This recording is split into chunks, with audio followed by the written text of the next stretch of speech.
Pagdinig ng Senado sa online gambling sisimula na sa Huwebes. Makibalita tayo kay Mean Corvera. Mean! Itinakda na sa Huwebes ang pagdinig sa mga panukalang tuluyang pagban sa online gambling sa Pilipinas. Tatalakayin ng Senate Committee on Games and Amusement na pinamumunuan ni Senator Erwin Tulfo ang apat na inihaing panukalang batas, 3 resolusyon at privilege speech tungkol sa online sugal. Ayon sa Senador, kailangang iprioridad ang pagdinig sa panukala bago tuluyang lumala ang problema. Nakakabahalaan niya ang kawalan ng regulasyon ng gobyerno dahilan kaya naglipa ng online gambling companies. Ang nakakatakot ayon kay Senator Erwin sa mga mambabatas o sa mga pati mga bata madali nang na-access ang online sugal.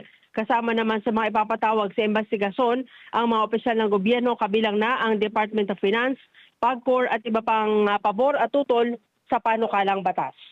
Mean Corvera para sa Mata ng Agila, matatag, matapang, matapat.